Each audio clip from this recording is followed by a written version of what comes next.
Hi, welcome to the channel. You know, I've had my car now a little over 3 years, and I had it only a couple months before I had it on the track, and then I got a downpipe for it almost right away, as soon as I could. Right after that, I got a downpipe on it and took it back to the track, and I didn't have a tune. They didn't know there were no tunes available at first, so I was a pretty early adopter on this platform, and I've had a lot of experience on, shall we say, what to do, what not to do. But people ask a lot of times, what stage should they go with?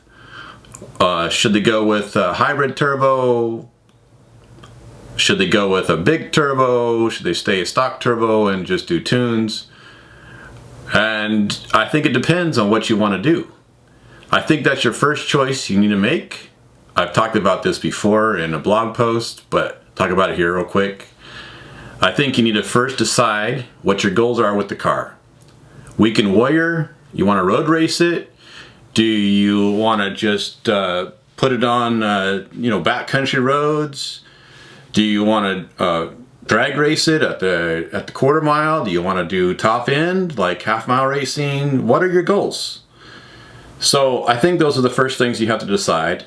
Secondly, I think you have to figure out what your budget is. So I think once you figure out your budget, it might limit you on what you can do.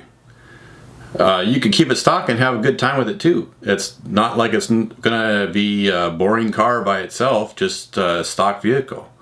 So I think it depends on what you want to do, and you have to decide that right away, and you have to decide what your budget is right away. Those are the two biggest things. The third biggest thing, and maybe this is it's probably number 3, but you need to decide on the shop you want to go with, and you need to decide which shop you trust. And when you decide that, you need to trust them. You have to develop a working relationship with them, because you're going to be married to them for the rest of the time you own that car. Most likely. I mean, there are going to be things that come up, changes are going to have to be made, there's going to be tweaks to the tune, etc. There's all kinds of countless things that happen.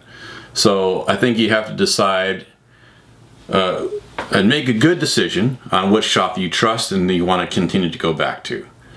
So those are the main things, I think, when taking your car and deciding what to do with it. Just a tune, an intercooler, a downpipe, and an intake is going to cost you in the neighborhood of $5,000. That's new, so you might find used prices, especially now that people are starting to sell them and things, but maybe not quite 5, but it's going to be close. So you got to think about that. That's a budget situation for a lot of people. And you got to think about that. If you want to do a built engine, that's a different story, you know. So these are the things you have to think about. I've done it all. I've gone through 2 hybrid turbos and going to a big full frame, big turbo. So I've done quite a few different options already. And I've done stage 1, stage 2, pump gas, E85, E70 mix. I've done a lot of different stages. So I've tried a lot of different options. I've tried stock intake, my own intake, and the APR intake. I've tried different intakes as well. So I've had a few different options, a few different things I've done. So if you have questions, don't hesitate to ask. I'm happy to help. Thanks for watching. Hope you enjoyed the video. Talk to y'all soon.